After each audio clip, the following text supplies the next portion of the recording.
Monsieur Luigi Colani, aujourd'hui jeudi 20 juillet 1989, nous sommes chez vous, plus précisément dans votre atelier dans la région de Berne. Et j'aimerais À vous... Berne même. À Berne, on est À déjà sur la Berne commune. même. Ah bon, Ah d'accord. oui. Alors, vous vous êtes fait connaître depuis des années pour vos dessins multiples, comme styliste. Et je voulais savoir, donc, vous êtes en Suisse depuis combien de temps maintenant? Depuis 2 ans. Depuis 2 ans. Alors, pourquoi est-ce que vous avez choisi la Suisse? Ou rechoisi la Suisse, oserais-je dire, puisque en fait, vous êtes originaire de Suisse. Non, mon père, la famille de mon père est originaire de Suisse. Et auparavant, j'étais 5 années au Japon. J'ai travaillé au Japon avec un extrême succès. Après 2 années de travail là-bas, j'étais le numéro 1 dans le design. J'avais dépassé Giugiaro, Porsche Design, Bellini et tous les grands du design De quelle année, dans les yeux des Japonais. de quelle année à quelle année vous étiez au Japon? De 82 jusqu'à 87.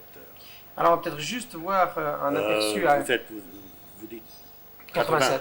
Oh, 8 ans à Lausanne, mais c'est égal, ça. Je m'excuse. Alors, on va peut-être faire juste un bref aperçu de... Et puis, on reviendra évidemment sur certains points, mais votre carrière, donc vous avez souffert 61 ans cette année, c'est juste? Oui, oui. Ce qui nous porte à 1930, enfin, 28. pardon, 1928. 28. Voilà. Oui, 28. 28. Je suis né à Berlin, Vous êtes né à Berlin. dans les De années père... folles de Berlin. Alors, votre père, est-ce qu'il était grison ou tessinois? Non, le père de mon père était originaire. Papa avait probablement, je n'ai jamais su, il a probablement un passeport suisse et un passeport allemand. Mhm. Mais je ne sais pas, parce que cette question ne m'intéressait pas du tout. Mhm. Et je passais mon école à Berlin, et après je passais mes études à Berlin, à l'Académie des Beaux-Arts, en tant que sculpteur. Je commençais donc à sculpter. Mhm. Et il y a des œuvres ici que l'on puisse voir tout à l'heure. Et puis, après, je me suis très vite rendu compte, je voulais toujours faire du design, dès mon plus jeune âge. Et je me suis rendu compte qu'il fallait une discipline technique. Alors, je suis allé à Paris, et puis, après quelques années d'études à Berlin, je suis allé à Paris, et j'ai commencé à travailler pour gagner de l'argent, et après, j'ai commencé mes études d'aérodynamique à la Sorbonne. Mon prof était Charles Deutsch, Constructeur de voitures. secteur voiture. C'était un fameux constructeur et aérodynamicien de voitures, parce que avec René Bonnet, il dessinait et construisait les Deutsch Bonnet qui gagnaient les 24 heures à l'indice de performance pendant des années, des années, des années. Et ce fameux professeur, il m'a contaminé. Il m'a contaminé et j'ai plus quitté la bagnole depuis. J'ai jamais. Enfin, vous ne l'avez pas quitté, mais vous êtes allé dans de nombreux autres domaines. Ça évidemment, mais pour gagner de l'argent, pour faire de l'aérodynamisme, soit l'avion ou la voiture. Alors ça c'était, ou l'hydrodynamisme aussi, le bateau et les yachts, les bateaux rapides.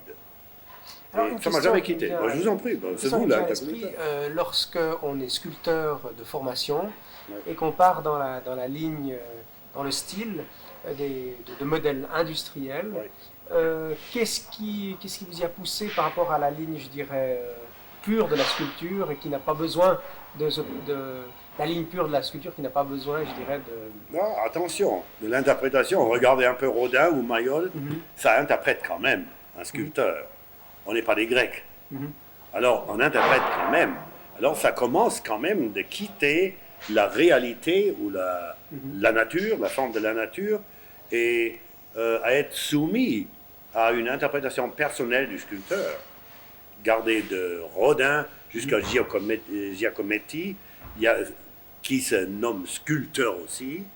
Mais je voulais Il y a dire, quand même un morceau de possibilités. Hein. Tout à fait. Mais je voulais dire, la liberté du sculpteur, c'est justement de pouvoir l'interpréter sans souci de prendre des règles physiques. Là, vous avez raison, évidemment. Alors, vous êtes parti dans un domaine beaucoup plus, je dirais, beaucoup plus rigoureux, beaucoup plus mathématique de la ligne. Qu'est-ce qui vous y a poussé au départ à passer de la sculpture pure Rien du tout dans la mathématique, alors ça c'est sûr. Hein. Parce que, je vais vous dire une chose, j'ai toujours admiré la nature, les oiseaux avec leur forme parfaite, aérodynamique, les poissons, des fuselages sous-aquatiques sur lesquels on pouvait s'inspirer. Ça m'a toujours touché profondément. Donc les études que je faisais en tant que Gaststudent, parce que je ne pouvais pas m'inscrire à la Sorbonne correctement, j'étais allemand, j'avais un passeport allemand, j'ai toujours plongé. Même aujourd'hui, je plonge très très très souvent. Et je me suis plutôt à l'université emmagasiné des calculs nécessaires, absolument nécessaires pour certaines choses. Mais après ça, j'ai tout de suite quitté, comment dirais-je, le chemin technique, et j'ai essayé une traduction qui s'est avérée extrêmement difficile, mais une traduction des règles rigides de l'aérodynamisme, qui dans le fond est rien du tout, ce que l'homme a inventé, et traduire ça en retour vers la nature, vers les choses qui volent depuis des millions d'années, des milliards d'années pour les insectes, et je me suis jeté là-dessus, et depuis ce temps-là, je suis ennemi avec les universités et les professeurs. Je suis moi-même professeur à plusieurs universités, Mexique, Brême, etc., Beijing, qui m'ont offert de devenir professeur, mais je me suis toujours battu comme un chiffonnier contre ces lois rigides, et en faisant ceci, j'ai trouvé quand même des choses extraordinaires. C'est moi qui a inventé la forme inversée de l'aile pour la voiture, qui a été brevetée en 1958 par Colani. Donc, si j'étais vache, comme on me le dit assez souvent, j'aurais pu faire payer toute la Formule 1, les groupes C, mon brevet. J'ai un brevet de la forme, comme je l'appelais, la C-forme, qui crée une portance négative. On appelle ça une portance négative, une forme une aile inversée qui crée une, comment dirais-je, une portance négative, donc une tenue de route, même pour des voitures ou des modèles ultra légers. Et c'est Colani qui l'a inventé. Je peux vous montrer ça. Ça vous intéresse? On peut tenir devant le machin? Oui, parce que j'ai un seul exemplaire ici. D'accord. Je vous montre. Donc ça. Là, on est en 1968. 68. C'est dans quel journal, ça? C'est le Stern. Et ça, c'est une voiture que vous aviez dessinée vous-même? C'est une voiture expérimentale et une maquette de soufflerie. Et là-dessus, on peut voir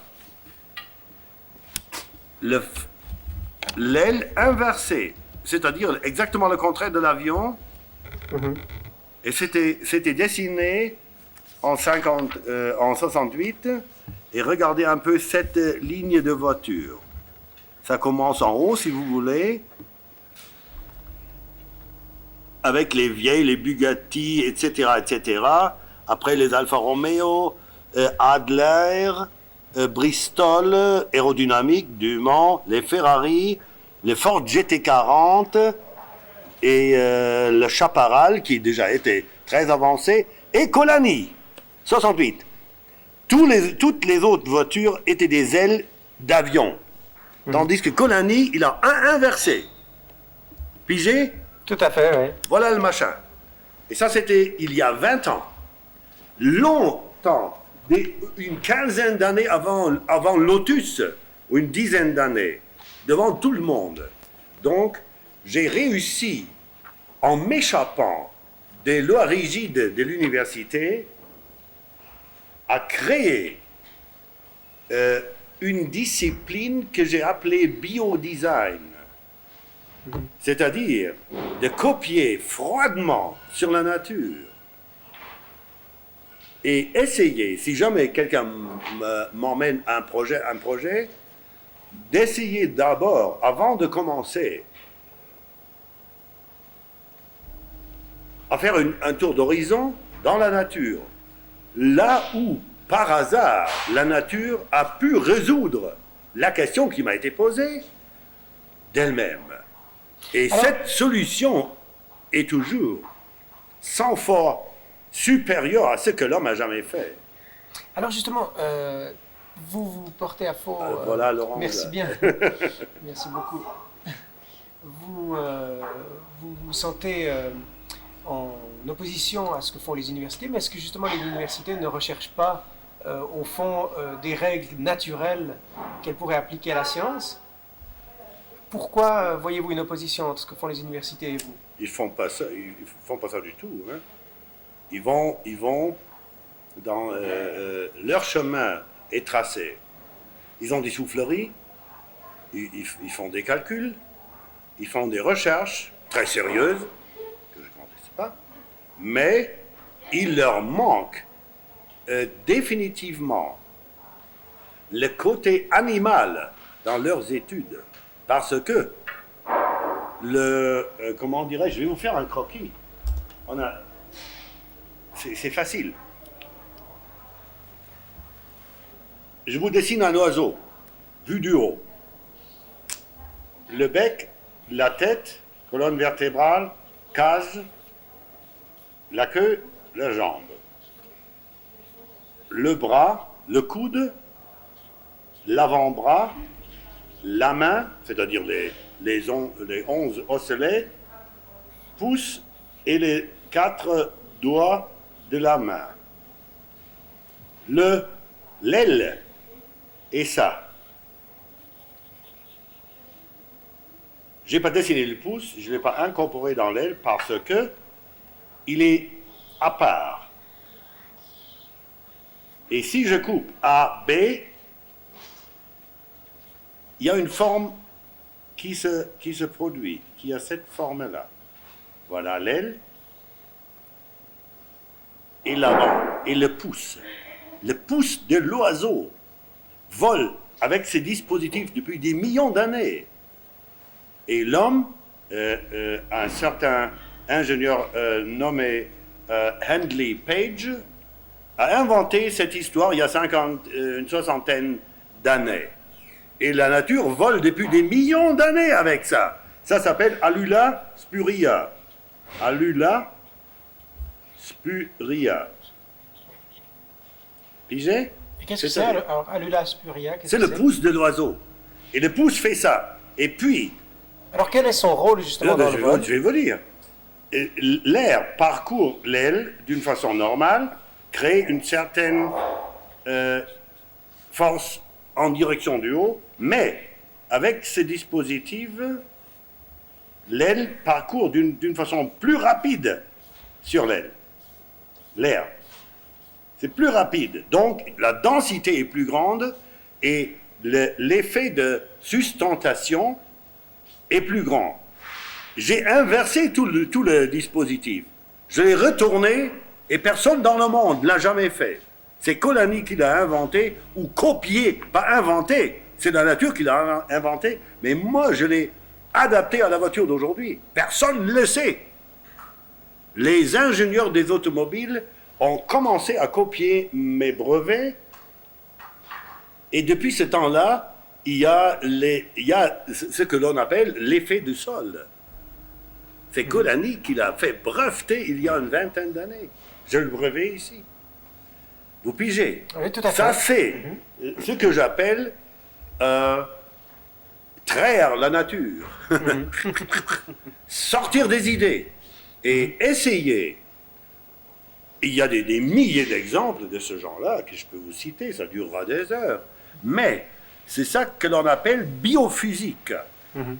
Et moi, j'ai engagé les professeurs les plus avancés dans ces études-là, un nommé Nartigal de l'université de la Sarre, qui a travaillé des longs mois uniquement pour Colani, à côté de son job à l'université, et qui m'a fait des recherches dans n'importe quel machin. J'ai travaillé avec Cousteau, je me suis fait des mesures sur des calculs sur les requins.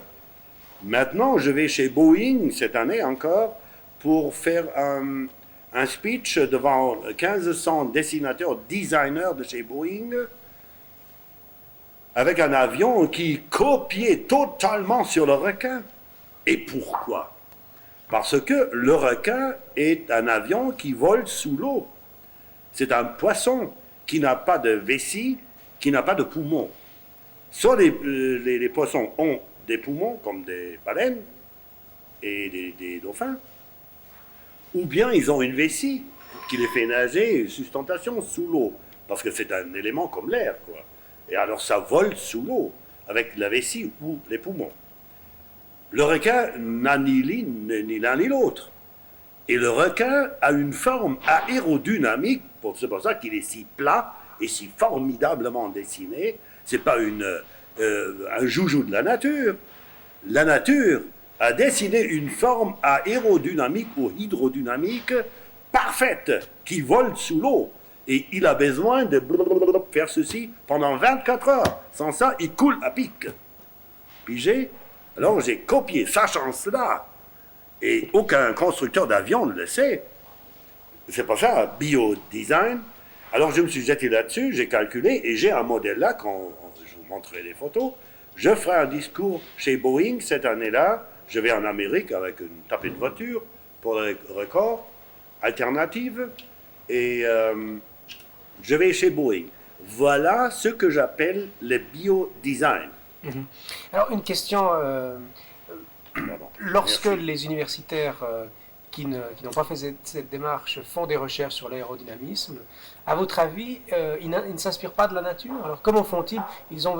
Comment calculent-ils leurs règles de portance des ailes, etc.? À votre avis, En soufflerie, et avec des règles de calcul, des ordinateurs. Et Ce qui est facile, et ça marche. Et si on voit les études les plus poussées de la NACA, ou de la NASA, qui s'appelle NASA maintenant, si on voit ces études les plus poussées en matière d'avion, fuselage d'avion, on reconnaît tout de suite qu'après des études et des millions d'investis, bah, ils font des formes des dauphins. Exactement, au millimètre, ils arrivent au même machin. Le profil NACA 66 018, je crois, il est exactement le dauphin. Ils ont calculé, ils ont investi des millions, et j'ai acheté un petit machin à Barcelone, un petit dauphin, Le et je dauphin. l'ai mesuré exactement la forme, Donc, la forme de dauphin, pour quel but? pour avoir un fuselage d'avion D'avion. impeccable. Et j'ai dessiné un Airbus avec. Je Donc, l'ai. la forme du dauphin qui n'est pas celle du requin, en fait. Hein. Ce sont des Autre formes chose, différentes. il y a des avions Alors, de transport et des avions de cargo avec des gros fuselages. Il y a des exemples dans la nature. est-ce que le dauphin serait à ce moment-là le cargo, transport? De transport. Une forme parfaite d'avion de transport. Et le requin? Beaucoup plus parfaite. Le requin sera un avion de transport aussi, mais pour abriter des passagers, il faut d'autres formes que des, comment dirais-je, des caissons et des cargaisons. Parce que le cargo, il est plus volumineux, tandis que l'autre peut être aplati parce que l'homme n'est pas très haut. Quand il est assis, il a 1,10 m de hauteur avec son siège et c'est tout. Hein. Alors 2 étages, ça fait 2,40 m avec une certaine structure, 30 cm, ça fait après à peine 3 mètres. Mais en 3 mètres, on ne peut pas amener des cargaisons. Ça a besoin de 4, 5, 6, 7 mètres. Donc, pour vous, le dauphin ou cette forme-là serait une forme idéale pour la cargaison, alors? Oui. Et le requin Absolument. pour le transport de Pour le personnes? transport de passagers. Quoi. Mhm. Oui. Et c'est fait. J'ai fait les avions. Ils sont là. Mhm. Je les ai exposés au Bourget déjà. Mhm. Mais Est-ce qu'il y a personne ne l'a remarqué. Est-ce qu'il y a des avions que vous avez construits et qui volent, qui ont été Bah, évidemment. lesquels? Il y a le Funliner, la Porsche de l'air, qu'on a fait il y Qu'est-ce que a c'est comme 5 avion? années. C'est un petit avion de tourisme de place, super élégant, extrêmement rapide. Quelle vitesse? Hein, Quelle vitesse? je ne sais plus maintenant parce que ça fait des années et c'était très très rapide. Il y avait un moteur NSU RO 80 Wankel, moteur rotatif, qui ne fonctionnait pas en ce temps-là. Alors on a échoué avec ce problème-là. Aujourd'hui, il y a les Wankel de Mazda. Je suis designer chez Mazda et je dessine les Mazda ici à Berne. Personne ne le sait. Je dessine les Mazda Sport ici à Berne. Et on les envoie à Hiroshima. Mazda est à Hiroshima. Et j'ai rencontré le président Yamamoto de Mazda parce que dans mes années au Japon, j'avais beaucoup à faire avec les gens du milieu d'automobile. Donc vous continuez visiblement encore avec les Japonais. Hein? Oui, et on a parlé du moteur, du moteur rotatif de la Mazda pour des besoins d'avion. Et maintenant, on recommence, ils sont en train de homologuer leur moteur turbo, le Mazda Turbo. Il a environ 200 chevaux, comme la Porsche, mais il coûte un dixième du moteur Porsche.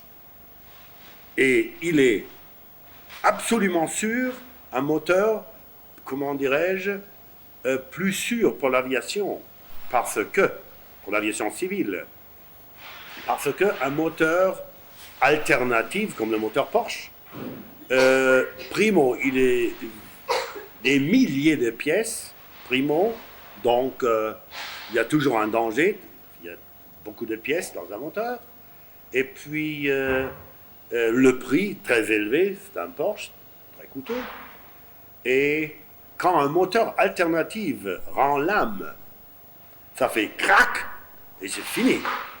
Et si un moteur rotatif meurt, ça dure des heures.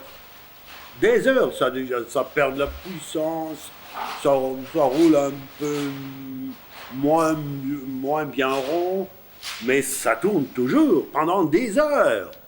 Ce qui est extraordinaire pour un moteur d'avion, surtout si vous avez un monomoteur et vous êtes au-dessus du lac Le Mans ou de la Manche, quoi, pour aller en Angleterre, ou même une partie de l'Atlantique, quoi, ou de la Méditerranée, vous dépassez. Avec un moteur Porsche, vous n'arriverez pas de l'autre côté. C'est pas possible. C'est fini. Avec un moteur Wankel, vous volez un peu moins vite et moins bien, ça vous chahute un peu, mais vous arrivez.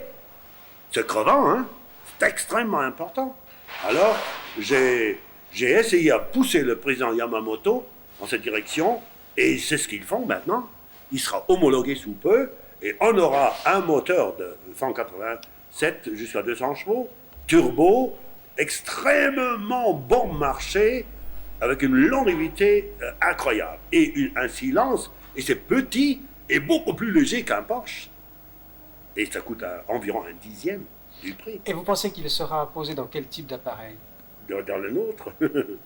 Là où on avait le RO 80, qui était un rotatif aussi, on va poser ce moteur-là et on va faire revivre cet avion. Je vous montrerai les photos tout à l'heure. Donc c'est un avion de tourisme. Tourisme de place. De place. Avion sport, un avion sport, le plus élégant qui a jamais été fait, avec une forme aérodynamique extraordinaire. Et qui pourra être réalisé dans ces prochaines années, à votre avis? On va le faire. Il y a déjà un prototype qui vole en Amérique maintenant, puisqu'on sait qu'il y aura un moteur pour cet avion sous peu sur le marché. On est en train de retaper le marché pour essayer si on peut le mettre sur le marché. Parlant de d'autres avions, on a exposé il y a 6 mois un avion solaire de 30 mètres envergure à la ILA.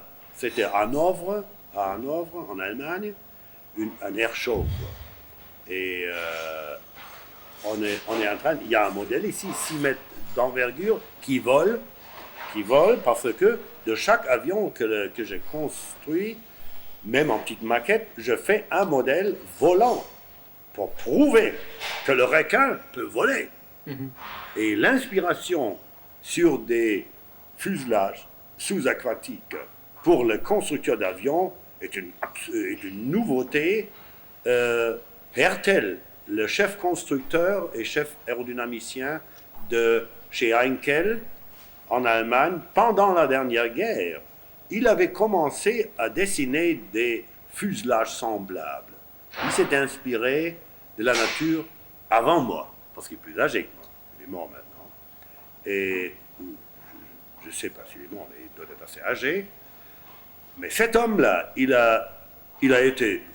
On a ri au nez, on l'a foutu à la porte, on a dit un bon rêveur, il déménage. On n'a pas cru. Hein. Et maintenant, les aérodynamiciens les plus avancés commencent tout doucement à s'inspirer à la nature. Tout doucement. Parce qu'ils sont arrivés, ils ont plafonné avec leurs études. Ils n'arrivent plus. Hein.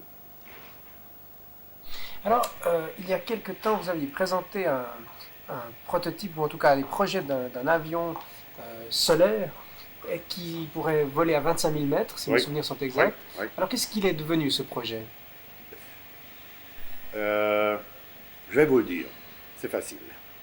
Le gouvernement de l'Irak m'a envoyé son ambassadeur, m'a invité à l'ambassade, c'est pour ça que je suis à Berne d'ailleurs, pour pouvoir parler aux ambassadeurs de différents pays avec lesquels je travaille.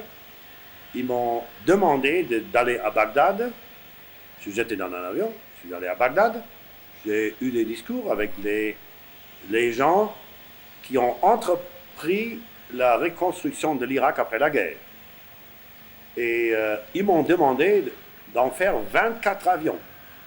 Je suis quelques semaines avant la signature d'un contrat et je vais faire 24 de ces avions-là. J'étais chez Pilatus d'ailleurs, en Suisse. Ils n'ont pas voulu, ils ne voulaient pas. Et j'ai même envoyé des lettres au docteur Burlet, de Burlet-Ehrlichon, vous connaissez certainement. Ils n'ont pas répondu. Alors j'entreprends avec un groupe d'ingénieurs à fonder une construction en Irak pour ces avions-là. Et pour faire ça, il faudrait d'abord ériger une usine de matière plastique. Ils ont de l'huile, donc pas de problème. Une usine de filature de verre pour des matelas et des treillis et des soies de verre. Ils ont du sable en pagaille, alors pas de problème non plus.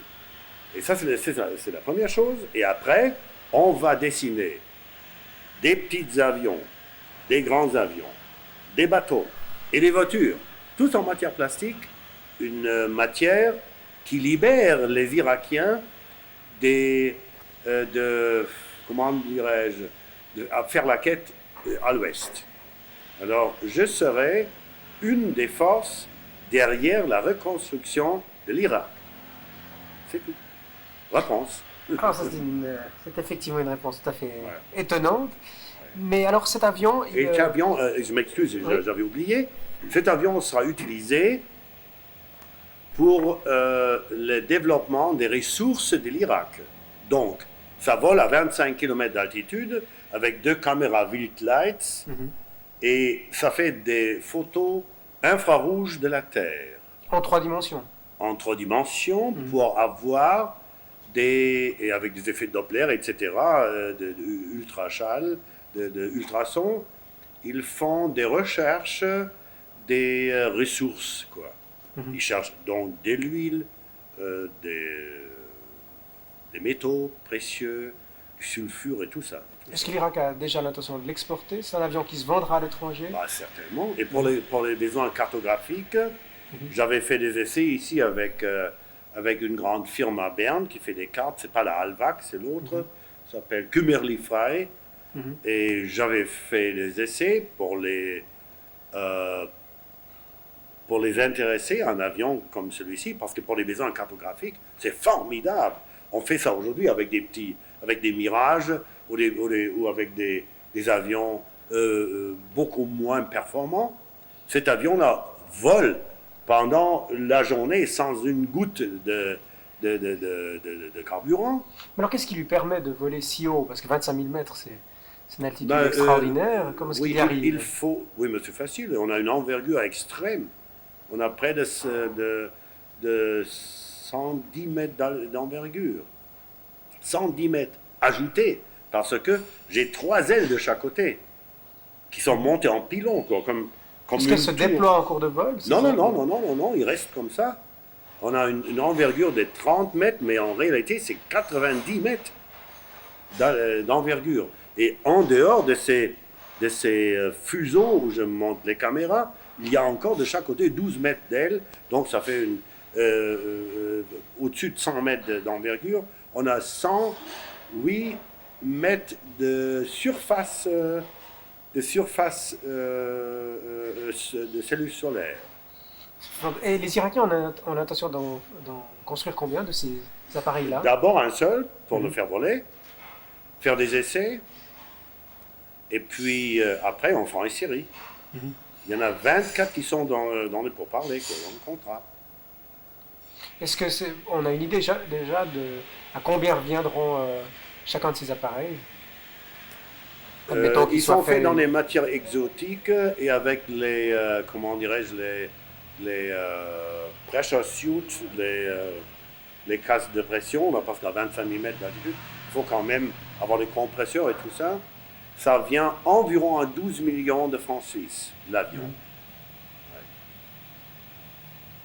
Alors, si les gens ne sont pas intéressés maintenant, vous êtes convaincu que par contre, les Occidentaux s'intéresseront à racheter quelques-uns aux Irakiens? Ils vont l'acheter, les Ricains aussi, ils ont déjà manifesté.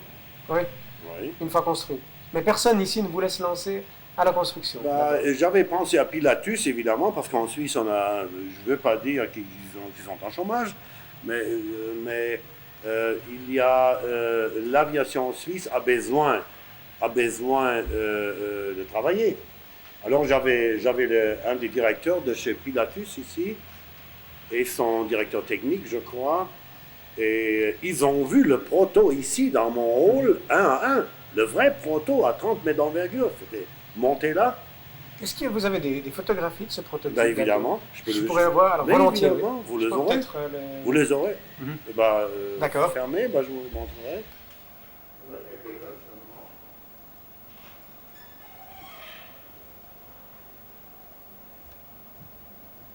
Vous pouvez le voir comme ça? Oui, ça va. Un modèle de 5,60 m volant. Alors, quand il aura ses 90 mètres d'envergure, combien de personnes pourront... Plus de 100 mètres. Plus de 100 mètres, hein. Oui. Combien de personnes pourront être à bord? Il y a 4 personnes. 4 pilotes. Et là, ce sera entièrement vitré, donc. Hein. C'est entièrement vitré. Pour les photographies aériennes? Oui, non. Les photographies partiront d'ici. De là et de l'autre côté. Il y a des caméras dedans. Ça, c'est fait pour les caméras, uniquement. Ah, d'accord. Les gouttes d'eau, quoi. Ça, et les personnes à bord, et les 4 personnes, quels seront leurs rôles, à part celui des pilotes? À manager des systèmes de reconnaissance et de caméras et tout ça. Les 2 qui peuvent replier, quoi. Ils auront des moniteurs qui permettront de voir où sont orientées les caméras? Évidemment, évidemment. Ça, c'est Wildlight, c'est les caméras les plus formidables du monde. Je suis en pour parler avec eux. On avait 2 caméras ici pour le prototype que j'avais exposé à l'exposition de Hanovre. Là, on est en train d'ériger le proto avec le. Et ça, c'était un modèle de quelle envergure? 30 mètres d'envergure. 30 mètres. Ça, c'était le vrai modèle. Ce modèle-là pourrait voler si on en investissant encore quelques millions de francs suisses. Voilà une hélice pour les moteurs électriques, propulsion solaire, 7 mètres d'envergure. Une hélice à rendement aérodynamique extraordinaire, très légère. On en a 3 de ces trucs-là. Alors celui de 30 mètres d'envergure, il a déjà volé alors? Non, prototype. C'est un type qui est dessiné, comme l'avion volant. Mais qui n'a pas volé encore, c'est un mock-up comme on dit. Boeing D'accord. et tous les grandes usines, Airbus, ils en font aussi. Bien Alors, sûr. on a exposé notre mock-up et ça a chatouillé les Irakiens et puis on a commencé à faire des pourparlers. Alors, en fait, une question qui m'intéressait, parce que 25 000 mètres, c'est absolument étonnant pour un avion. Comment est-ce que vous avez pu fixer cette règle de 25 000? Et pourquoi 25 000 et pas 20 ou 20 ou 27, par Parce qu'à exemple? 20 000 mètres, on vole déjà et on ne peut pas couvrir assez de terrain de 20 000 mètres. De 25 000 mètres, on couvre davantage. Bien Et sûr. avec les caméras d'aujourd'hui, c'est pas absolument nécessaire, mais j'estime qu'il faudrait essayer d'aller beaucoup plus haut que 20 000 mètres. Et vous pensez même que l'avion pourrait encore aller plus encore que 25 000? Non, non, je Ça, pense c'est que à peu là, près on plafonnerait, on plafonnerait. Hein. d'après des calculs qu'on a fait, on plafonnerait entre 20 et 25 000 mètres. 25 000 mètres, C'est déjà énorme. Oui. c'est énorme. Et alors, vous pouvez faire en fait par rapport aux satellites qui eux couvrent évidemment des Là, régions beaucoup plus grandes. Alors, quels seraient les avantages de cet avion par rapport aux satellites? Ouais, mais ça coûte un centième du prix d'un satellite. Et le risque. Et surtout, la présence humaine à bord. La présence humaine à bord. C'est ça, je crois, est la chose la plus importante. D'ailleurs, voilà l'avion Porsche avec moteur Wankel, Euro 80. C'est la Porsche de l'air, comme on l'appelait, à cause de sa forme aérodynamique. Le moteur est là au milieu. C'est un rotor avec une hélice à l'intérieur et un moteur Wankel. Je viens de le trouver.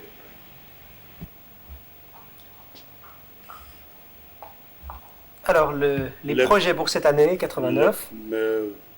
Le plus grand projet qu'on a cette année, c'est un projet qu'on s'est posé nous-mêmes. En 92, l'Europe sera réunie. Autour de la Suisse, tous les pays font une communauté, comment dirais-je, très avancée. C'est absolument sûr qu'en Allemagne, la vitesse illimitée sur les autostrades sera terminée. Les constructeurs de voitures se verront donc devant des problèmes d'une grandeur que l'on ne puisse pas imaginer encore. C'est très complexe parce que il va certainement avoir une toute nouvelle philosophie de la voiture de demain. Ça ne dépassera pas les 120 ou 130 km à l'heure, beaucoup moins lourd, moins puissant, des petits moteurs, plus aérodynamique, plus léger et surtout des voitures marrantes, des voitures avec une personnalité comme ersatz, comme on dit, pour la vitesse pure, qu'on a jusqu'à maintenant, comment dirais-je, vu en tant que chose à avoir. Et on a créé, je peux le dire en allemand seulement, des 3 L, langsam, leise, lustig. Et c'est ça la voiture de demain. Et j'ai loué le lac Salé aux États-Unis du 25 octobre 89 jusqu'au 7 novembre 89. Et là, il y aura un festival de voitures économiques, ergonomiques, aérodynamiques. Et c'est écrit en anglais, évidemment, parce que ça sera la ligne sur les voitures qu'on écrira Golani Automorrow, voiture de demain, 89, Alternative Car Festival Utah, USA, etc. Et là, on aura des bagnoles. C'est plus des voitures, c'est des essais. Voiture à pédale, monoplace. Une voiturette à 2 places, côté à côté, à pédale, avec un moteur 18 cm3, 18. Donc un moteur minuscule. Un autre machin, un vélo, pour dépasser les 120 km/h, un vélo aérodynamique. Et derrière une voiture, ça dépassera les 250 km/h. Un vélo, avec 36 vitesses. Un autre, un véhicule extrêmement réduit et petit, parce qu'à cause de l'aérodynamisme, tout ça, ça a l'air d'être des poissons, avec des moteurs allant des 6 cm3, 10 cm3, 15, 20, 25, 30, 40, 50 cm3. Avec un 50 cm3, on dépassera les 230 km/h. Un engin pour... Et ils seront tous testés cette année. Donc. On va rouler avec. Et un engin allant de 50 cm jusqu'à 200 cm3. Après, c'est une voiture solaire ou un engin solaire. Et après, c'est un autre engin d'une extrême propreté de l'aérodynamisme, un CX jamais atteint jusqu'à maintenant. Avec 5 personnes dedans? Avec 4 personnes, une à l'avant, 2 côté à côté, une à l'arrière, à cause de la forme aérodynamique. C'est tellement léger, 4 personnes peuvent soulever la voiture et la porter. Et elle fait des 100 km/h avec une consommation extrêmement réduite. 2 moteurs 125 cm3 Piaggio. Est-ce que vous avez une idée à peu près de la consommation que ça représentera? Dans les 2 litres, quoi, 100 km. Autour des 2 litres. Voilà une voiture sport. Et tous ces moteurs sont évidemment très silencieux, j'imagine. Non. Ils ne sont pas plus silencieux que d'autres. Sur le lac Salé, on a d'autres préférences. Il y en a qui sont très silencieux, mais il y en a qui sont très bruyants aussi. Mais ça, c'est une voiture sport. Je vais d'abord vous raconter ce qu'on va amener. Une voiture sport, moteur BMW, 1 litre. Le moteur de la moto. Une voiture électrique qui a déjà roulé, qui est terminée, qui était à Emmen, au Grand Prix européen des voitures électriques, avec la firme Larag, L-A-R-A-G, de Ville, W-I-L. Ça, c'est une voiture ultra rapide, avec un moteur 200 cm3, pour montrer qu'avec un moteur 200 cm3, une forme appropriée, on peut dépasser les 400 km/h. C'est absolument ahurissant et complètement fou. Alors, on montre que les moteurs 1 litre, 1,5 litre ou 2 litres sur les voitures d'aujourd'hui, on peut appeler ça seulement criminel. Et là, on a dessiné pour des ricains, parce que c'est une corvette spéciale que j'ai fait faire chez Franco Sparrow en ce moment. Il fait les travaux pour nous parce qu'on est submergé de boulot. On a beaucoup de petites firmes en Suisse qui nous font des travaux à l'extérieur. Et avec cette voiture-là, on a tellement suscité de curiosité que le vice-président de General Motors était ici, assis dans votre chaise. Chuck Jordan. Il était ici, il s'est intéressé parce qu'on est en train de faire un moteur V8 en Suisse pour le Chevrolet. Et la carrosserie, elle sera ahurissante d'aérodynamisme et on va aller très très très vite. Ça, c'est pas un record alternatif, c'est juste un coup de poing sur la pipe des ricains pour leur montrer ce qu'on peut faire avec une corvette. Et ça, c'est d'autres machines pour des records de moto et d'électricité. Alors, il y a environ une quinzaine... La dernière, je vous ai montré, qui est en forme un petit peu de fusée, là. Oui, c'est une voiture électrique. Donc, et même, vous espérez quelle vitesse ça, je ne sais pas encore. La vitesse à battre, c'est 300 km/h, ce qui me semble assez facile avec les possibilités qu'on a ici en Suisse, parce que dans des propulsions alternatives, la Suisse est leader en Europe, peut-être leader dans le monde. Il y a beaucoup d'artisans en Suisse qui travaillent comme des fous à sortir des voitures électriques ou solaires. Et j'ai l'intention à montrer au monde qu'il y a d'autres formes de propulsion. C'est donc pas une expédition qui nous apportera autour du monde d'ailleurs. C'est pas une expédition de record, mais une expédition alternative pour montrer aux constructeurs d'automobiles qu'il y a d'autres possibilités dans la voiture de demain. Et c'est dans l'espoir quand même que certains s'y intéressent et l'exploitent industriellement. Mais c'est déjà fait. Il y a une semaine à peine, ou 15 jours à peine, le ministre de Transport de l'Union soviétique, Morozov, il était chez Kolani, ici. Il était là avec le professeur Koutenev, qui est le chef de NAMI, une institution de recherche pour combler le retard de la voiture russe envers la voiture européenne de l'Ouest. Et ils s'intéresseraient à faire des constructions avec votre... On travaille ensemble avec eux, et je vais te dire une chose. On va d'ici à New York, à bateau.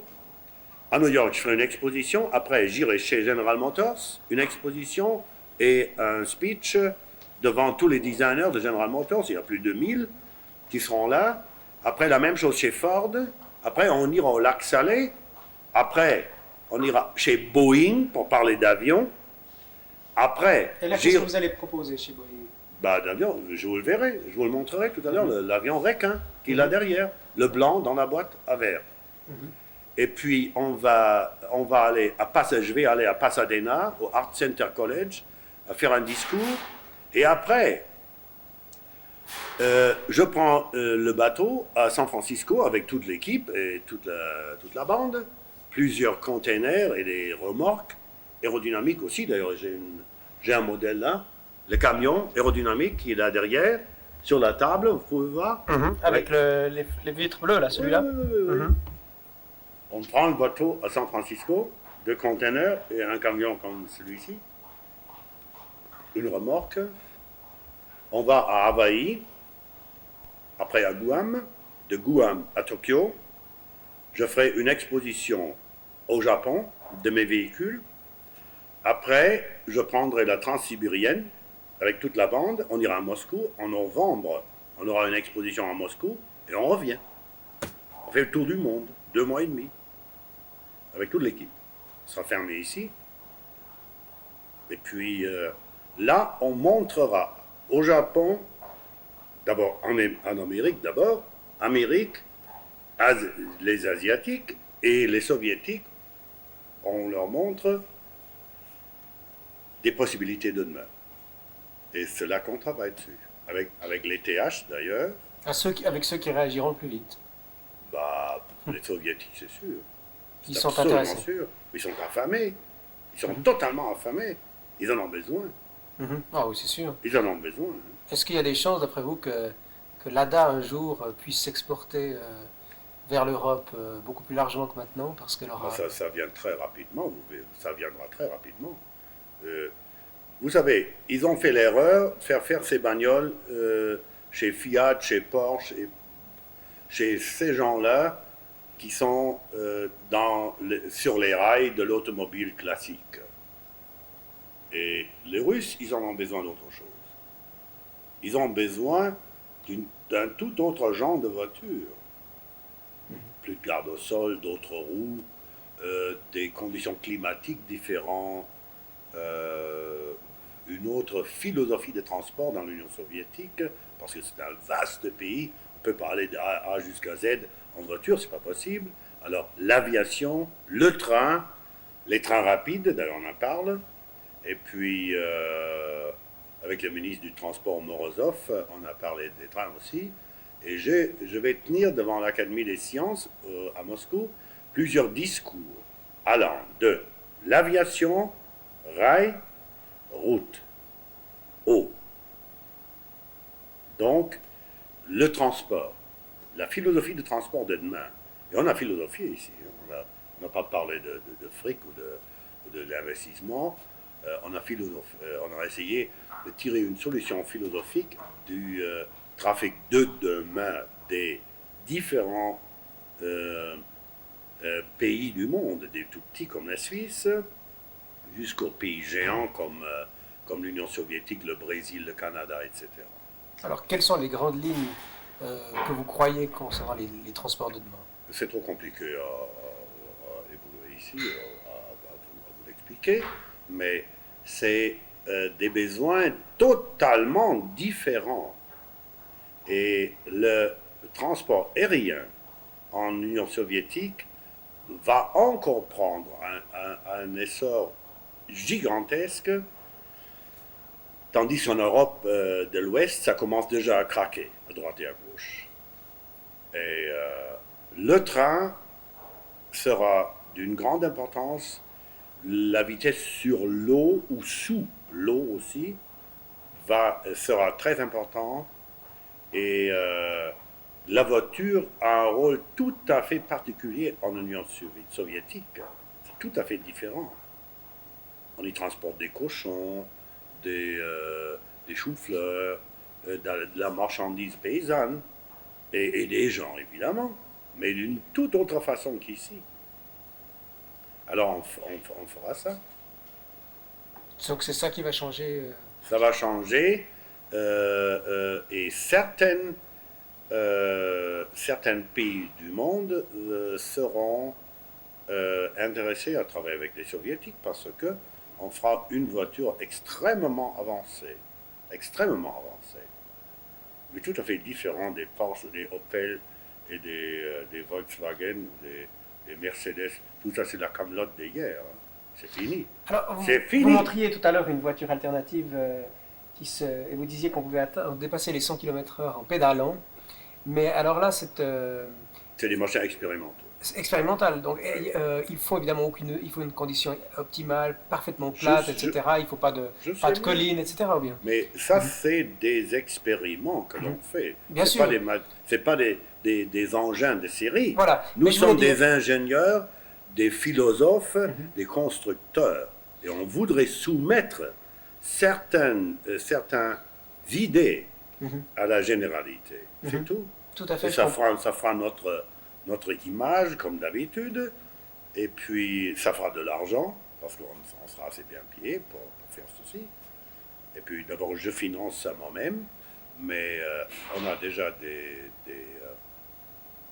des entreprises géantes qui sont très intéressées. Alors, je voulais vous poser une question concernant cette voiture précise qui m'intéresse, parce que je trouve assez étonnant. Est-ce que c'est un système où la personne en pédalant participe à une aide au moteur qui se trouve dans la voiture, ou est-ce que le moteur est seulement pour les montagnes. Dans le plat pays, il peut aller donc c'est un vélo.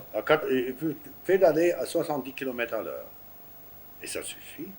Ah oui, c'est amplement suffisant pour un train de vie plus réduit. On n'ira pas plus vite dans l'avenir. Ça va se tasser. Alors, il n'y aura pas de moteur. Il va certainement avoir une sorte de sédimentation dans la philosophie du trafic. La philosophie américaine, time is money, et distance parcourue et du fric égale au fric, à l'argent. C'est faux. On s'est cassé la gueule, on s'est cassé la pipe, on a essayé de se surpasser nous-mêmes, ou dépasser nous-mêmes, ce qui est physiquement impossible. Et ça, on a essayé dans notre philosophie chrétienne, allez dans la nature et soumettez-vous la nature, dit la Bible. Ce qui est faux. On ne le sait pas encore. On commence à piger ce qu'on a fait à la nature. Tandis que l'asiatique, il se sent à égal avec les coccinelles et les plantes et les fleurs et des feuilles. Alors, les Asiatiques, ils ont dans le bouddhisme, une meilleure philosophie religieuse pour approcher les besoins de demain. C'est pour ça qu'ils nous dépassent en ce moment. Nous, on a foutu la nature en l'air. On a fichu en l'air. Tandis que il se sent en unisono avec la nature, philosophiquement, et dans la construction aussi. C'est très important. On va manger. Oui. Hop. Alors concernant cette voiture vélo, en fait, Ouais. est-ce que ça présuppose donc que la personne qui pédale et qui pédale sans moteur, si j'ai bien compris, lorsqu'elle est au plat, Oui. ça présuppose que c'est un champion qui pédale, ou est-ce que Non. c'est très difficile, ou est-ce Comme vous et moi. qu'un être normalement constitué Oui. pourrait Il peut pédaler à même- cette vitesse? Il peut même, avec la voiture deux places côté à côté, il peut même pédaler tout seul. Elle est assez légère pour la pédaler tout seul. Alors, dans un cas Et comme celui-là, vous dans avez- un cas de légère pente, il a un moteur 18 cm3, un tout petit moteur tout à fait silencieux, un genre de vélo Solex, quoi, vous le connaissez certainement, et ça roule. Et ça, est-ce que vous pensez que ça fait partie des véhicules qu'on verra dans l'avenir dans nos villes? Vous y croyez à cette Mais formule-là? il faut l'essayer. Mhm. Il faut l'essayer parce que une voiture 4 places qui produit un nuage toxique énorme, qui bouffe les énergies de ce planète, qui est 10 fois trop lourd, 10 fois trop lourd, pour proposer une seule personne, c'est idiotique. En ville. À l'extérieur, ça va encore. Mais la voiture de demain sera la split solution. C'est-à-dire, il y a des voitures monoplaces pour celui qui va tout seul, qui vit tout seul. Il y a la deux places pour celui qui est marié ou compagne. Il y a des 4 places. Mais ça sera plus possible dans l'avenir, pas le proche avenir, mais dans le grand avenir, de rouler seul dans une voiture à 4 places. Vous serez pénalisé. Vous pouvez être sûr. Parce que on est suffoqué de trafic en ce moment. Ça commence déjà. Certains jours, à Paris par exemple, entre 4 et 5 heures, rue Réaumur, ou au centre de la ville, dans le quartier de la Presse, vous restez collé pendant 2 heures sur place. 2 heures dans une voiture ultra rapide sur place. C'est formidable, hein? Ouais. Le non-sens de notre philosophie du trafic. Alors là, il va se passer des choses. Il n'y a que des cyclistes qui passent encore, ou des piétons, quoi. C'est vrai que les bâtisseurs de villes dans les siècles passés n'avaient jamais pu deviner ce qui allait arriver. Non, mais ils voiture voulaient était- d'abord avoir les voitures en ville, parce que ça faisait bien. Même après la guerre, ils ont fait passer le trafic à travers des villes, des idiots. Ils n'ont pas pigé.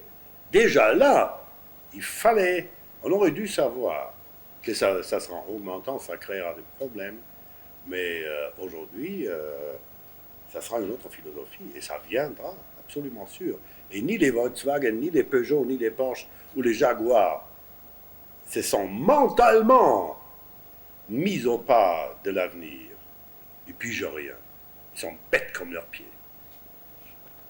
Merci. On va bouffer. Ça sera trop tard. Alors là, nous avons la maquette d'un avion que vous allez présenter, je crois, cette année encore, hein. Oui. Et c'est à Boeing que vous allez le présenter. Oui, je vais le présenter à Boeing, à Seattle, parce que les problèmes de l'aviation s'aggravent. Et la seule chance à s'en tirer, c'est d'agrandir les avions ou diminuer la cadence de vol. Une des propositions, c'est l'agrandissement des avions, un avion pour 1000 places. Et comme jusqu'à aujourd'hui, le fuselage de l'avion sert uniquement pour transporter la cargaison, ici, une copie sur le mégalodon, le requin, montre qu'un avion puisse utiliser l'espace transportant pour créer la potence, c'est-à-dire pour alléger la tâche des ailes. Et ici, on a un swing wing avec les points de pivot. Qu'est-ce qu'on appelle le swing wing, en fait? Une géométrie variable. De On l'aile, appelle ça donc. swing wing, de l'aile. Comme Vous le voyez? système du Concorde, en fait. Oui. Ah non, pas le Concorde, il l'avait pas. Ah non, le Concorde, c'est l'habitacle. Oui. de l'habitacle. Le cockpit, hein, oui, je oui. dirais. Mais là, les ailes se déploient pour le décollage et l'atterrissage. Et en vol, ce n'est qu'un triangle assez menu. Et il y a 5 moteurs réaction de chaque côté. On dit un cluster, C-L-U-S-T-E-R, c'est-à-dire un groupement de moteurs. Et toute la partie avant, jusqu'à la moitié du fuselage, est portant, crée de la portance. Et c'est très intéressant. Dans la nature, tous les poissons sur lesquels on peut s'inspirer ont soit des poumons comme des baleines ou des dauphins, ou bien des vessies comme d'autres poissons. Mais le requin, il n'a ni l'un ni l'autre. C'est-à-dire, ces poissons-là doivent créer la portance, c'est-à-dire doivent voler sous l'eau en créant la portance sur son propre fuselage.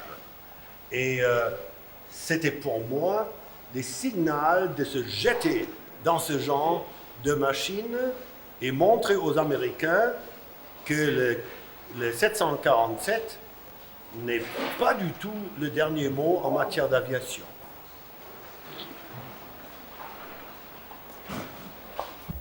Alors, Monsieur Luigi Colani, je voulais encore revenir sur une question qui m'avait beaucoup touché, c'était ce passage de la sculpture à la ligne et au style.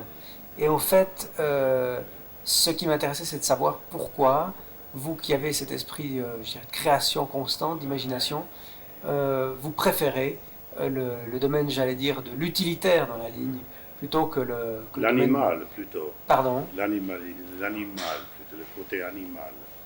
Mais je veux dire dans le sens, quand je disais utilitaire, c'est-à-dire que vous faites des appareils de transport, vous faites des voitures, des véhicules. Oui, pardon.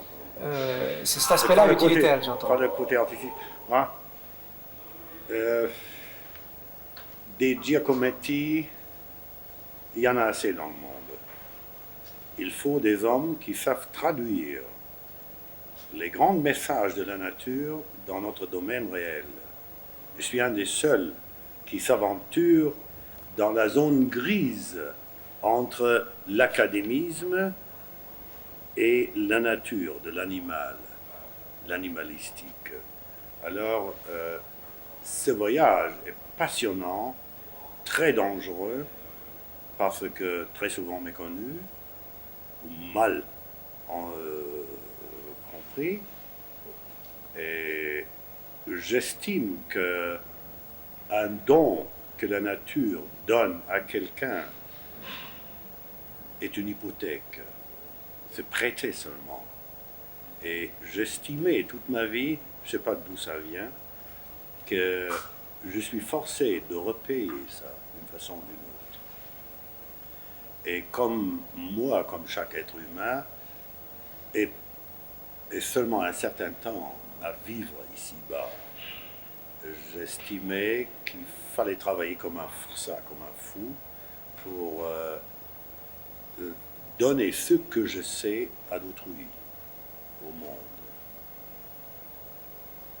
Mais ce savoir, est-ce que c'est quelque chose d'inné? J'entends, est-ce qu'on est un génie inné? Parce que je crois que dans votre cas, on peut parler sans exagération de génie. Je vais vous expliquer, c'est très facile et très drôle en même temps. Mes parents m'ont jamais donné de jouets en tant qu'enfant. Je n'avais pas un jouet à acheter. Mais j'avais un petit room dans l'appartement et je pouvais faire des choses que je voulais. J'avais tous les matériaux du monde imaginables et toutes les technologies. Dans votre chambre? Pour me créer mon petit monde à moi. Et j'étais capable à 3 ans de me produire mes jouets moi-même.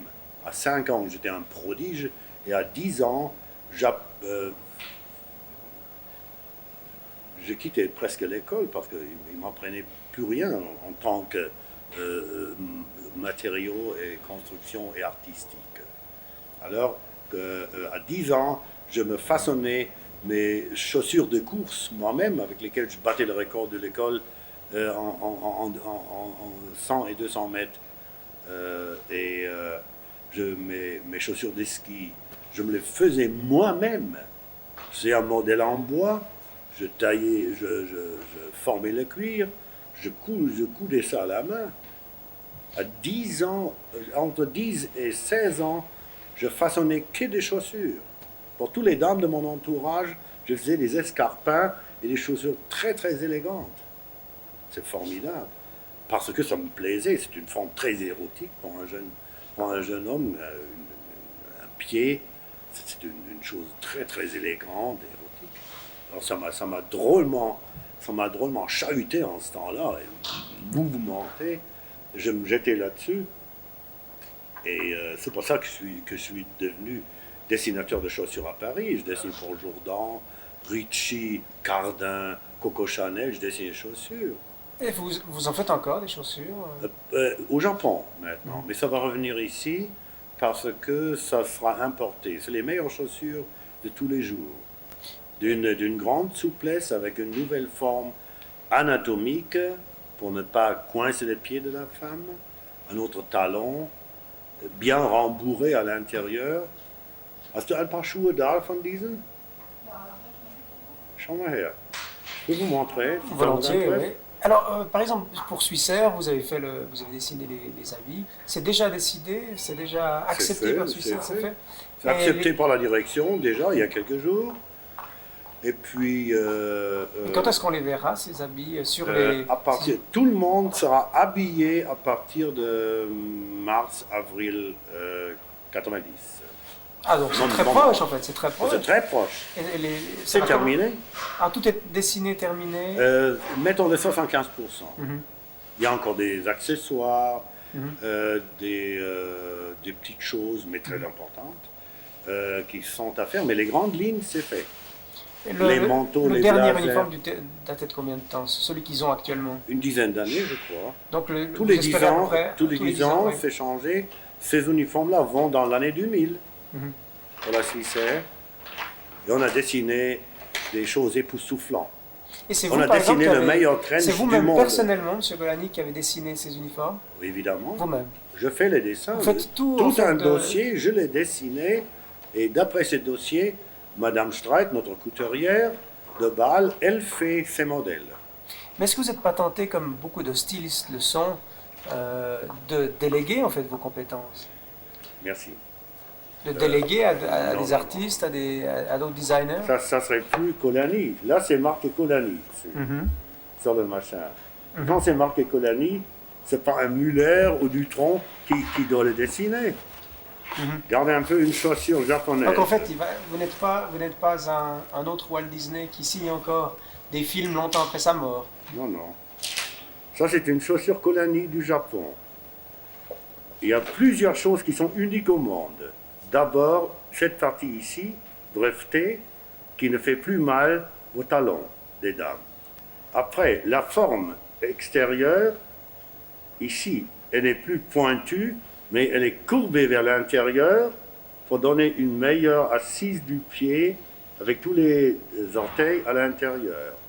Après, à l'intérieur, c'est bourré de matière souple et un talon, et après il y a une certaine élégance.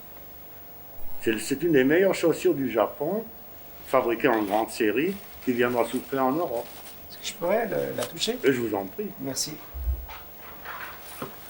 Et c'est Madame Golani qui les porte. Elle est la seule en Europe. Très souple en tout cas. C'est très souple et les Japonaises en raffolent. Je vous en prie. Merci.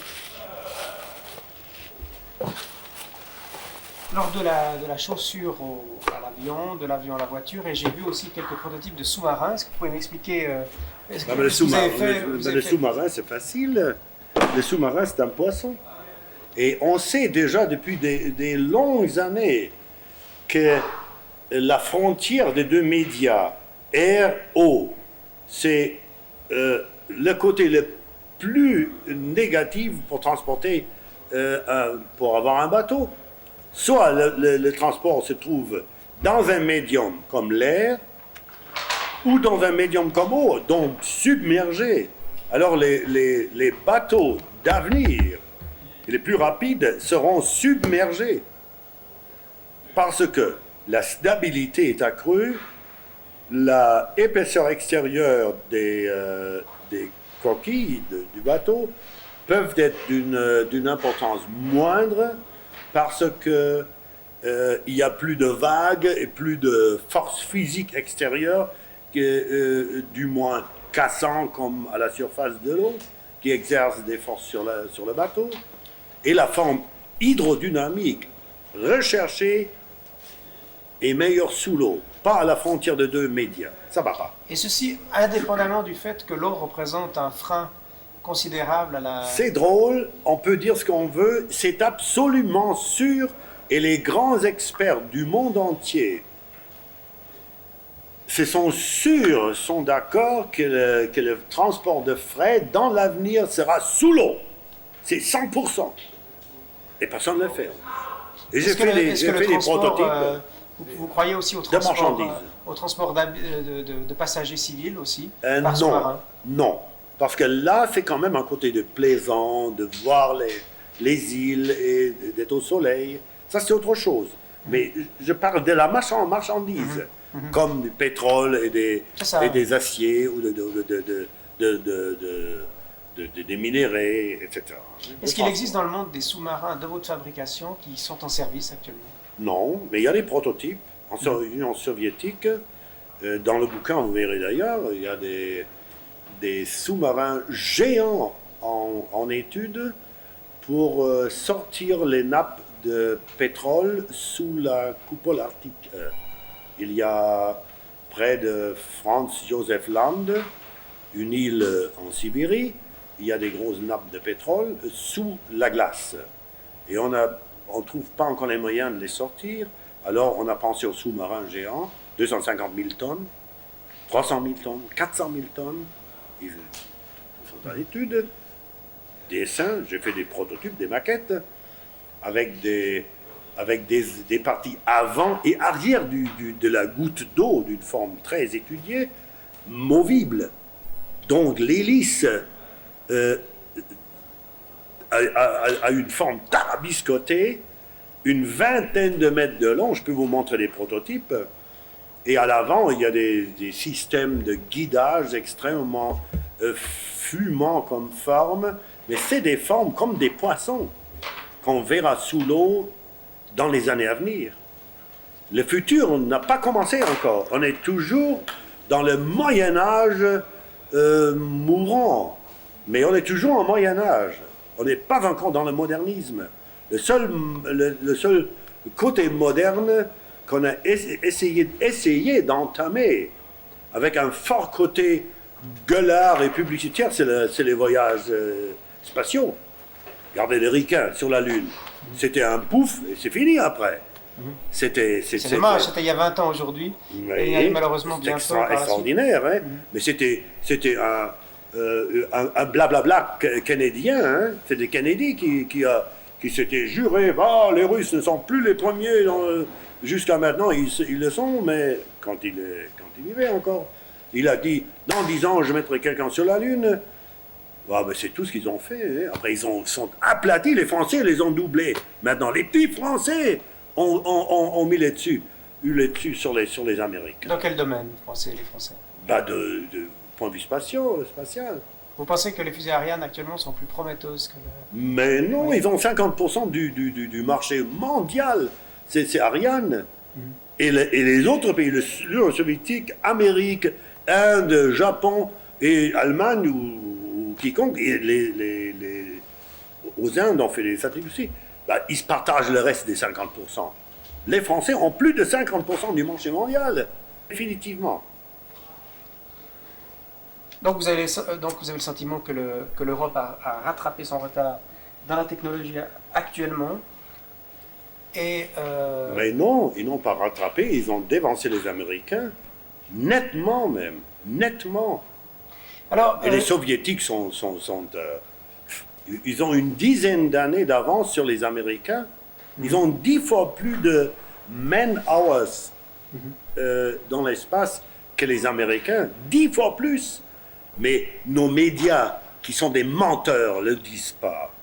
parce qu'ils sont fournis par la presse américaine qui fait sa petite propagande pour tenir l'Ouest dans leurs pattes. Et qu'il le fait sans doute mieux, parce que je dirais quand même que les soviétiques longtemps ont donné extrêmement peu d'informations sur leurs recherches. C'était aussi un des problèmes que... Écoutez, ça ne valait pas le coup parce qu'on ne parlait pas. Quand Yuri Gagarin avait fait son tour du monde, et la chienne Laika avant, et Yuri Gagarin, on en a parlé, mais si ça avait été un Américain, 10 fois plus. Oui, ça certainement. Oui. Certainement. Et quand les Soviétiques ont fait des atterrissages sur la Lune avec leur station automatique, et quand ils avaient photographié l'arrière de la Lune, qui n'avait jamais fait avant, personne ne disait quelque chose, personne. C'était mis sous le tapis en Europe, dans l'Ouest. Alors ils se sont dit, eh bien, faisons notre recherche, continuons pas à pas à faire des choses comme il faut. Et maintenant, les Ricains, 0, les Soviétiques, 100. C'est crevant, hein? C'est ahurissant. Mais ça, c'est le côté européen. Le côté européen. Les Américains, ça fait du plouf, plouf, plouf, plouf, plouf, plouf. Ça fait du mushrooming, comme on dit. Et ça fait du blablabla publicitaire. Et même des choses gigantesques avec leurs fusées lunaires, qui étaient d'ailleurs faites par des Allemands, comme sur les côtés soviétiques aussi d'ailleurs. C'était en Amérique, c'était Braun et sa troupe, et en Union soviétique, c'était Guttrup et sa troupe. Hein. Tout ça, c'est des deux gars de Peenemünde. Alors, les Ricains ont fait une histoire publicitaire. Ils ont sauté par-dessus l'obstacle, et après ils sont rabattus vers la terre. Fini, plus rien. Ils ont mis à la ferraille leur tour de tir. Et les Français et les Européens, ils ont battu tout. Puis, comme les Soviétiques, sans dire grand mot, à Brême et à Toulouse, ils ont travaillé à Kourou. Et tout d'un coup, ils ont lancé leur petite fusée et les Ricains ricanaient. Aujourd'hui, ils ne ricanent plus. Hein. Ils ont plus de la moitié du marché. C'est les Français. Plus de la moitié. Le reste du marché se partage. L'Union soviétique, les Ricains, le Japon, les Indes, etc. Tout ce qui lance des satellites. 50% pour l'Ariane. Et ça va en augmentant. Parce que chaque fois qu'ils tirent, ça marche. Et ils augmentent leur puissance de tir, chaque fois. Ça, c'est la façon européenne, sans grand mot dire, tandis que les Ricains, ils font plutôt des choses publicitaires, des grands plouf, plouf, plouf, plouf.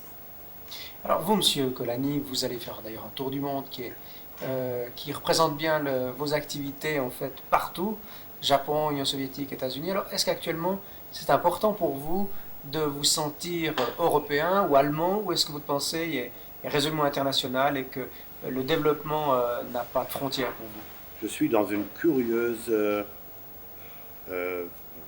situation spirituelle. J'ai été 5 années au Japon sans interruption. Je suis revenu bouddhiste ou asiatique. J'étais choqué de l'Europe. Choqué. Ma femme aussi d'ailleurs. On était choqués de ce qui se passe ici. Dans plusieurs domaines. D'en parler, c'est trop. Mais je reviens tout doucement vers l'Europe de l'intérieur, parce que l'extérieur, je suis là du jour au lendemain, mais la pipe, ça traîne derrière, hein, ça a besoin du temps. Alors j'ai quand même traversé une transition difficile, et je me sens européen, je me ressens européen, plutôt citoyen du monde, mais je n'ai pas une goutte de sang allemand dans mes veines. Je suis né là-bas, c'est une coïncidence. Et j'estime que les Allemands, c'est des gars formidables dans certains domaines. D'ailleurs, tous les pays d'Europe, ils ont leurs avantages, leurs désavantages. Alors, l'Europe, ensemble, ça sera peut-être une patrie pour moi, mais je ne vois pas non plus. D'ailleurs, je fais un essai avec l'Amérique maintenant, que j'aime pas du tout, je vous dis franchement, à cause de leur propagande contre les 2 tiers de la surface de la Terre, de l'Union soviétique. Ils ont fait une propagande beaucoup trop poussée. Les Russes, c'est des mauvais, et nous, les Ricains, nous sommes des saints. Ça m'a toujours choqué, et j'aime pas les Américains pour ça. C'est trop simpliste. Et les Américains, ils nous ont influencés en Europe beaucoup de trop pour ne pas être leur adversaire. Nous sommes des Européens. Pendant des milliers d'années, on a guidé le monde. Et tout d'un coup, il y avait une grande guerre, et tout d'un coup, les Cro-Magnons viennent d'outre-Atlantique et nous imposent leur gros seins et leur grande gueule et leur qualité misérable, psychologique et matérielle. Et nous sommes de loin meilleurs en Europe, de loin. Regardez Airbus et Boeing. Hein. Boeing, Airbus, qualité. Qualité de pensée, comment dirais-je, qualité d'arrière-pensée, de background psychologique. Et nous avons certainement une grande chance en Europe avec cet amalgama des États qui se mettent ensemble en 92. D'ailleurs, on sera beaucoup plus riche que le Japon et les États-Unis ensemble. J'ai parlé à un banquier, parce que je dessine des banques aussi, 70 banques en Europe de l'Ouest, pour une grosse boîte allemande, et je parlais à leur chef il y a très peu de temps. Il m'a dit, si l'Europe se met ensemble, l'Europe de l'Ouest seulement, sans l'Europe de l'Est, l'Europe de l'Ouest ensemble est du côté financier plus fort que les Américains et les Japonais ensemble. Et une seule banque à laquelle je parlais, une banque, je ne vous dirai pas le nom, ce n'est pas nécessaire, une grosse banque allemande, elle a dit, nous avons davantage d'argent dans nos coffres que toutes les banques du Proche-Orient ensemble. C'est pas croyable, hein? Mais c'est vrai. Donc, nous sous-estimons constamment. Nous sommes des idiots. Nous sous-estimons constamment. On regarde les Ricains, oh les Américains. C'est des riens à côté de nous. Si on voudrait faire quelque chose. Et c'est ce que je suis en train d'essayer. Alors, peut-être juste en 2 mots quand même, si je vous avais demandé peut-être des points. Lorsque vous êtes rentré du Japon, ce qui vous a choqué en Europe, quels seraient les 2 ou 3 grands problèmes évidents qui vous ont choqué ici? La lenteur, la foutaise, qui se dit, 6 mois de vacances, le plus de vacances, le meilleur. On travaille 6 mois pendant l'année en Europe. Au Japon, on travaille 11 mois et demi. On est presque aussi bien qu'eux. Donc, per capita, par tête, on est beaucoup plus efficace. Mais on ne le sait pas, personne ne nous dit. C'est crevant, hein? C'est extraordinaire. On est beaucoup plus efficace que les Japonais. Mais on ne le sait pas et personne ne le nous dit. Et nous explique pourquoi. Alors, décupler des forces innées en Europe, c'est mon job. Si je n'arrive pas, je retournerai au Japon. Ou je me retirerai. Parce que d'ici 10 ans, on sera fichu en Europe. Fini, terminé. Si on n'arrive pas à comprendre la situation, l'asiatique, que les Asiatiques viennent vers nous, à nous prendre nos marchés. Regardez un peu l'industrie automobile. Il y a une vingtaine d'années, l'industrie de la moto avait ricané au nez des Japonais qui venaient avec leurs petits scooters, avec leurs petites premières 125 Honda, qui ne tenaient pas la route, et qui étaient d'un design tarabiscoté. On rigolait. Aujourd'hui, il n'y a personne dans le monde de la moto qui rigole au nez aux Japonais. Il sera tapé sur la gueule. C'est-à-dire, Là, on a vu ce qu'ils ont fait dans le domaine de la photographie. La même chose. Moi, je n'ai pas arrivé à dessiner le Leica que je voulais. J'ai antichambré pendant 4 années. Ils m'ont refusé. Je suis allé chez Canon, je fais la caméra, la T90. Après cette caméra arrondie, biologique, encore, le biodesign, tous les autres ont copié, ils étaient forcés de copier, tout le monde. Et Leica a été vendu à la Suisse. Leica n'appartient plus aux Allemands. C'est Wildlights de Zurich qui gère Leica. La direction Leica, c'est à Zurich. Et maintenant, je peux dessiner le Leica, mais c'est plus allemand. Je ne saurais plus. C'est foutu. Fini. Des idiots dans les étages supérieurs. Voilà la vie. Des réalités, pas du blablabla. C'est moi qui l'ai fait, le Canon. Et le Pace Setter, le Trend Setter T90, la première caméra biologique qui tient bien dans la main et qui a commencé la ligne arrondie dans les caméras. Avant, tout ça a été carré. Et d'après moi, tout le monde a copié. Tout le monde. Alors, le modèle de Canon, comment je dis, le T80. T80. T80 T80. C'est vous qui l'avez dessiné, donc c'est Oui. signature Colani. Oui, c'est Colani. J'ai le 000001 signé Colani dans mes archives, qui est exposé en ce moment à Brême, en Allemagne. Et on m'a fait cadeau lors d'une petite cérémonie pour le lancement du Canon. Oui. C'était un trendsetter, la première caméra aux formes arrondies, c'est Colani qui l'a fait dans le monde. Et j'ai pas pu le faire chez Leica. C'était un Leica que j'avais dessiné. J'avais des dessins terminés quand j'allais au Japon. C'est crevant, hein? C'est ahurissant. Tout à l'heure. L'Europe veut mourir. Et vous, vous avez ce rôle de réveil, le catalyseur.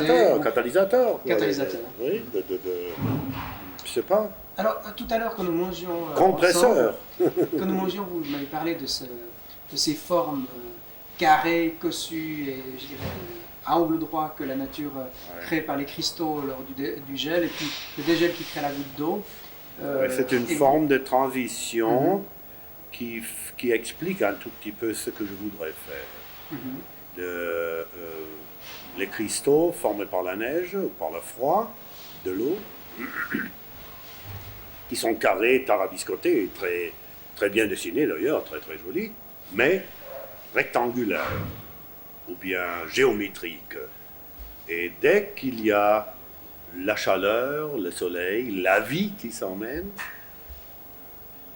ça se ramollit, ça devient goutte d'eau, ça dégouline, ça devient mou, potable, comme on dit, et ça devient plus naturel, vu de mon côté. Et c'est un peu la métamorphose de la sculpture classique aux formes fluides que je fais. C'est des formes fluides dans une forme de transition du cube au rien. Une forme de transition qui a une forme quelconque, mais très fluide, entre les deux extrêmes, le cube et le rien, le néant.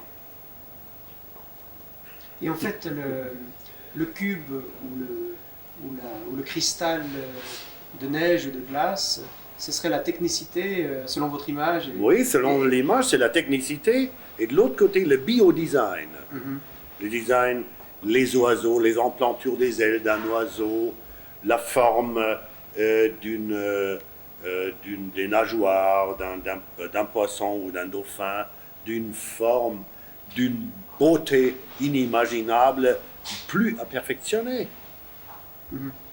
Alors, aussi, je reprends une chose que vous me disiez au repas tout à l'heure, le fait que la nature, dans ses évolutions, met des millions d'années à faire ce que l'homme essaye de faire en 15 jours, les mutations. Est-ce que c'est ça qui vous fait croire à la nature? Est-ce que vous croyez à l'infaillibilité des formes de la nature? Les formes ne sont pas infaillibles, mais ils évoluent tellement doucement et positivement et soigneusement et lentement que presque rien peut aller dans une mauvaise direction, tandis que l'homme, avec sa poussée infernale vers le néant, vers la stupidité, vers la destruction, il se jette sur un projet et veut le terminer dans 15 jours. Et la nature se permet d'évoluer 1 million d'années, prendre de petits ruelles à droite et à gauche, mais la ligne générale, la grande route, est dessinée. Et le designer qui pige la nature, qui comprend la nature, le designer, il est esclave de cette façon naturelle de penser. J'ai pas le droit d'inventer des choses. N'importe quel idiot qui s'appelle designer, il se met là, il met une boîte avec une manche et il dit taisez-vous et utilisez mon machin. Il se prend pour Dieu, ce salaud. Tandis que moi, j'essaie de me soumettre sous cette forme de transition naturelle. J'essaie de m'imaginer ce que la nature fera, le cas échéant, d'un briquet ou d'un verre ou n'importe quoi. Ce que la nature dessinera dans des millions d'années. Et j'essaie de comprimer ça, de le ramener vers l'arrière, vers moi. Ce qui se passera peut-être dans 2 millions d'années, je ne sais pas. Et c'est ça le design. Une chose infiniment plus cérébrale que les designers, normalement, essaient au moins de comprendre. Une question qui me vient encore à l'esprit, qui doit être certainement celle qu'on vous pose au cours de tous les interviews. Votre parenté, outre celle de la moustache avec Salvador Dali, quelle est-elle selon vous? Cet homme était un homme extraordinaire. D'après moi, c'était le seul grand peintre de ce siècle. Le seul. Y compris Picasso d'ailleurs, qui était un moneymaker. Il avait pigé que sa première période rose ou bleue, ou ses premières périodes, ne rapportaient rien. Et il a eu du contact avec des ricains. Ils ont dit, fais du knick-knack-knack. Et il l'a fait. Il a fait du fric fou, un fric fou. Mais c'était pas, d'après moi, ce qui est très dur de dire, c'était pas un peintre comme Dali. Ça, c'était un grand peintre classique. Et il avait des idées beaucoup plus fluentes que... C'était un philosophe. Mais il n'a pas été compris par son entourage. Il a vite pigé la chose. Il a joué au fou. C'est une excuse. C'est bien, c'était formidable. C'était le grand. C'était un grand maître. On vous compare souvent à lui, n'est-ce pas? Oh non. Non? On m'a comparé à Antonio Gaudi, avec ses formes tarabiscotées aussi. Mais pas à Dali, parce que j'ai pensé que la question devait revenir fréquemment, elle me vient à l'esprit très vite lorsque vous parlez de... Pas à Dali, non. Mais vous vous sentez proche de lui. D'être comparé à Dali, ça me plairait. Ça me plairait, c'est flattant, c'est flatteur.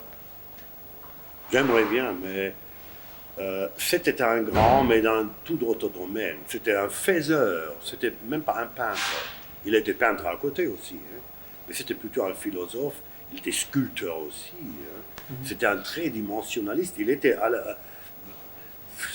cheval sur les deux.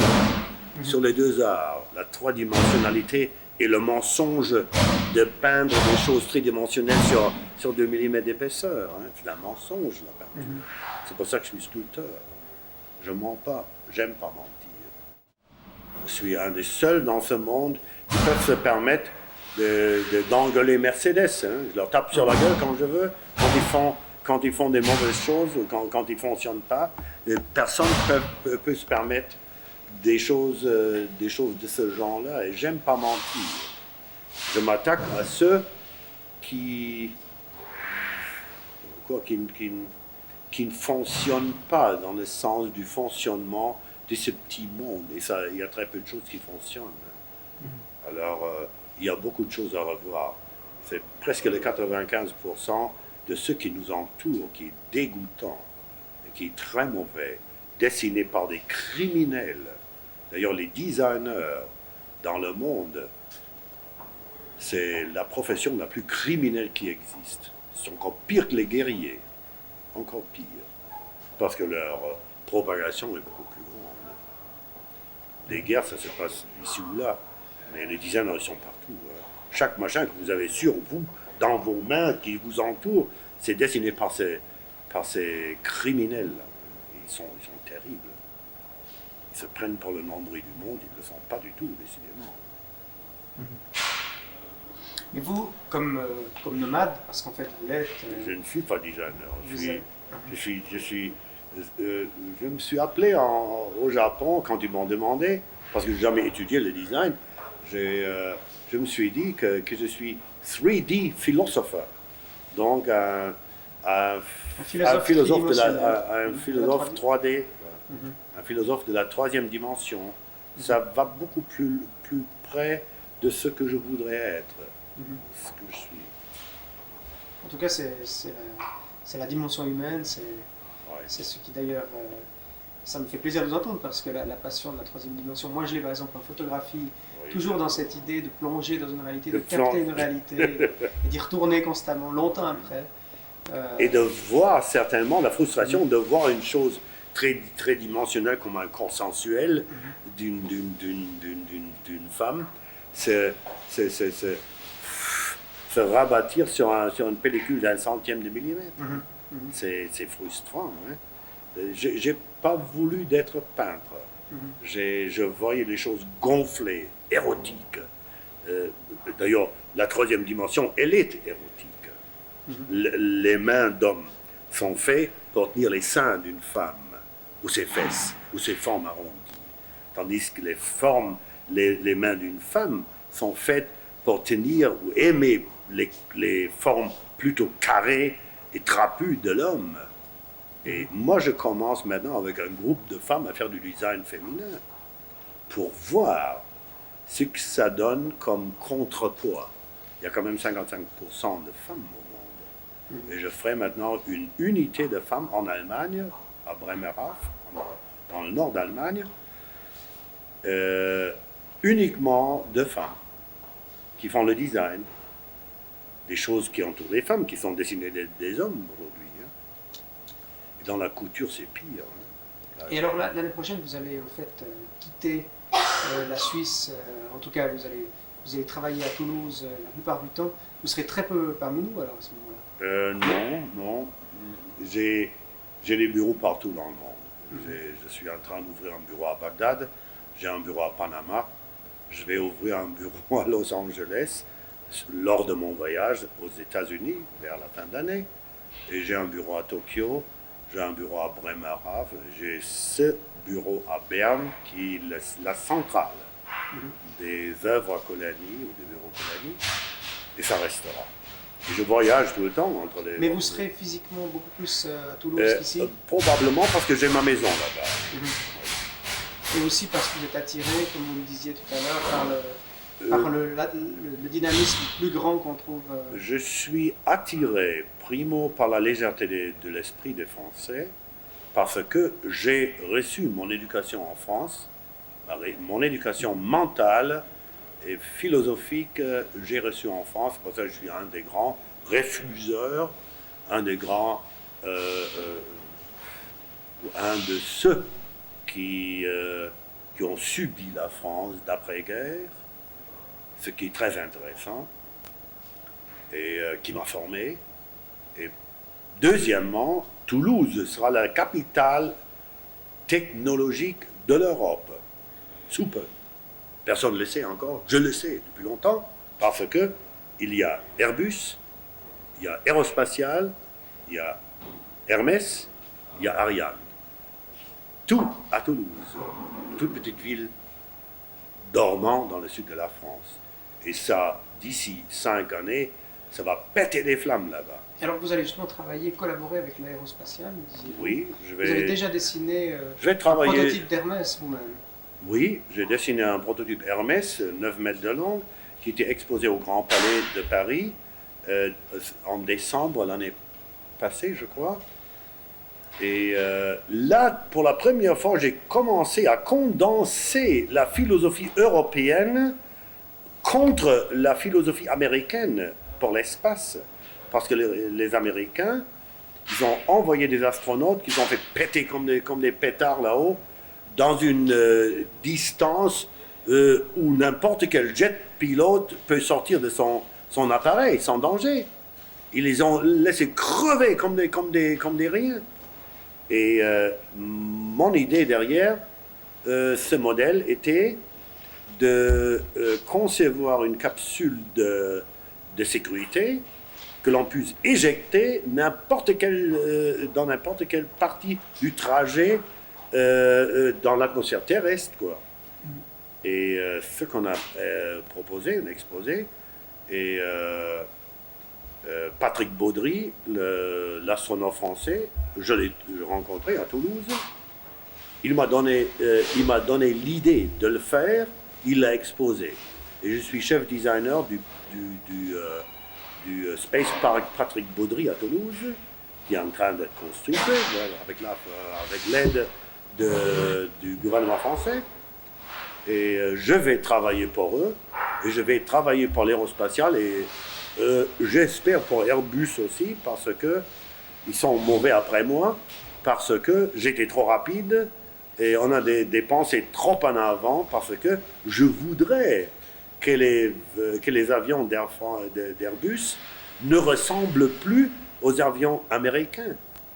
Alors, je suis en train de mener un combat farouche dans les arrières boutiques d'Airbus pour changer la gueule d'Airbus, pour faire une gueule, un visage européen, pour dessiner une visage européen à l'avion. Quand les Européens ont essayé de faire quelque chose de vraiment nouveau avec Concorde, ils ont malheureusement pas continué. Concorde n'a pas eu le succès qu'on espérait. Vous dites pas ça, c'était un succès fracassant. J'ai pris le Concorde très souvent entre Bahreïn et Londres. Et pourtant, il n'a pas été commercialisé comme les Européens espéraient.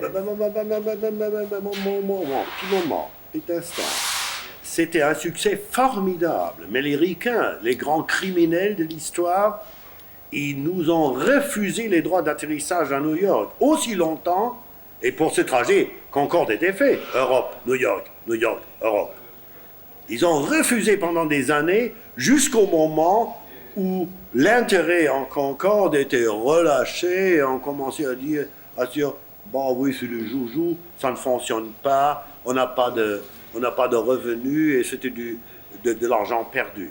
Et maintenant, le jour même où c'était refusé, où on ne continuait pas la construction, où on discontinue, comme on dit en anglais, la construction de la Concorde, le jour même, ils ouvraient, ils donnaient les droits d'atterrissage pour Concorde à New York. Et maintenant, ils travaillent comme des fous derrière le marchand. Je le sais, derrière les autres, pour faire des SST, des Supersonic Transport. Les ricains, c'est des criminels. C'est des criminels. Je le redis, c'est des criminels dans ces domaines-là. Ils ont sacré Concorde, des salauds. Ils nous ont coûté des milliards. C'est pas grave, ça.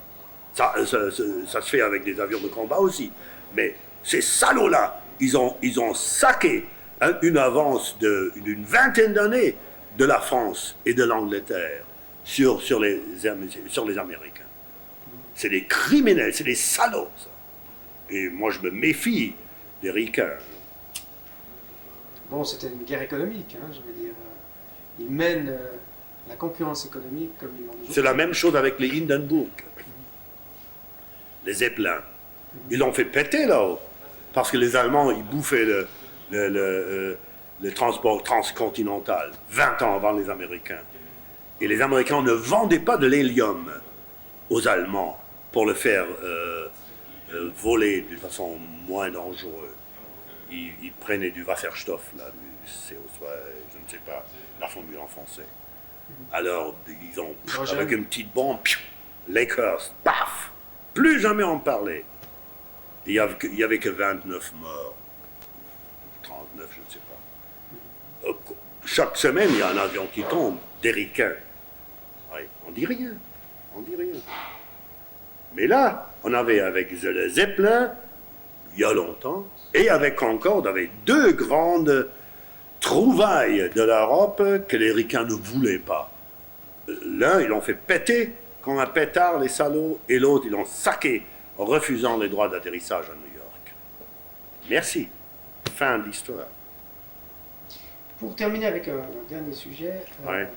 le futur des villes, puisque vous dessinez, est-ce que vous avez déjà des conceptions de ce que sera le type de société de l'an 2050 en matière de transport, par exemple? Je vais vous dire une chose. Je suis en ce moment sur une trouvaille pour la ville de demain.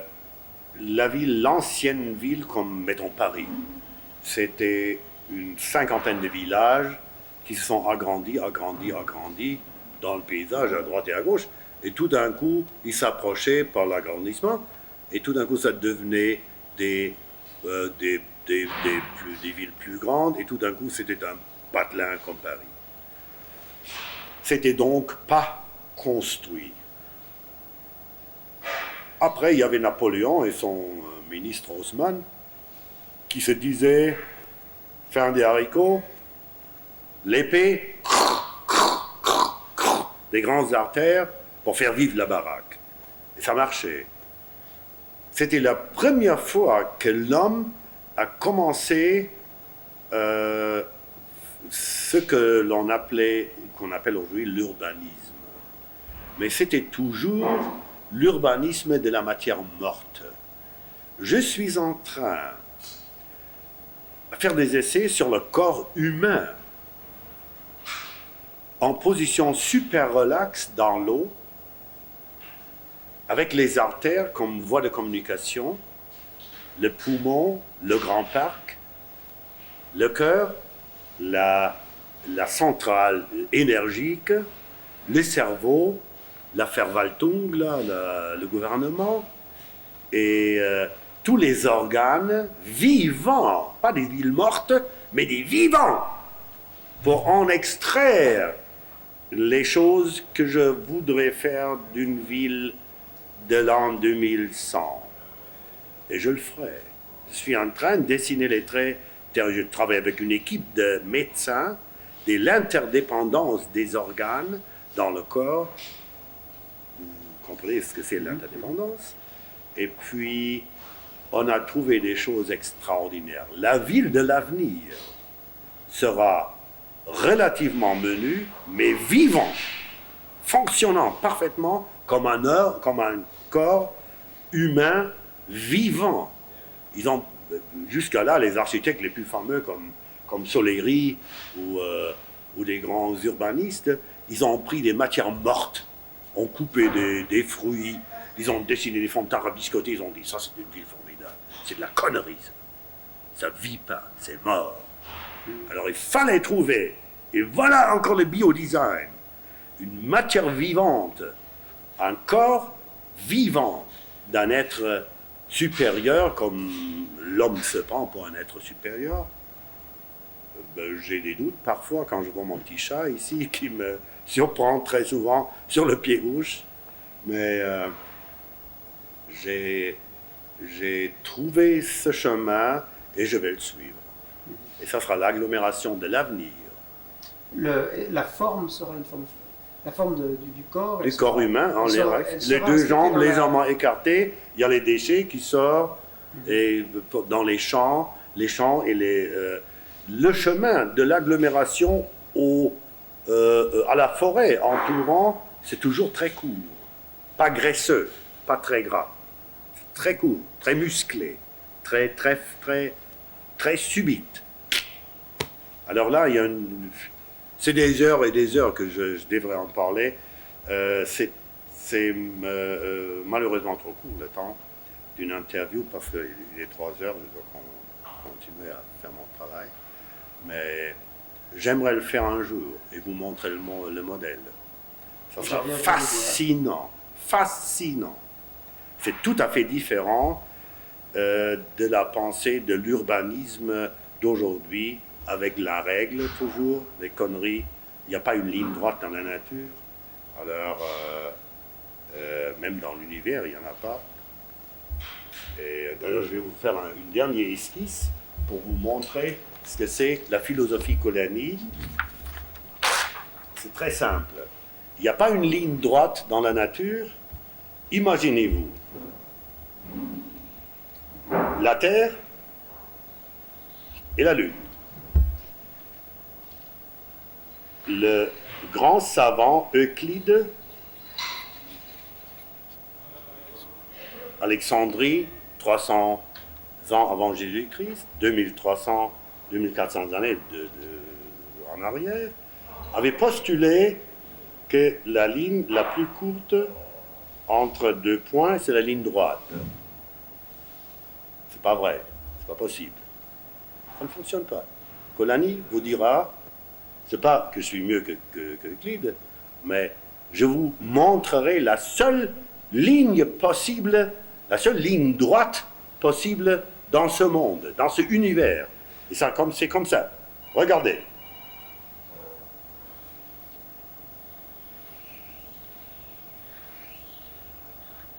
La seule ligne droite possible dans la nature, c'est le vol des astronautes sur la Lune. C'était comme ça. On entourait la Terre, on rentrait dans le champ magnétique de la Lune, c'était ici, et c'était aspiré par la Lune, et on allunissait. On n'atterrissait pas, on allunissait. La ligne droite, impossible dans la nature. Tout est rond.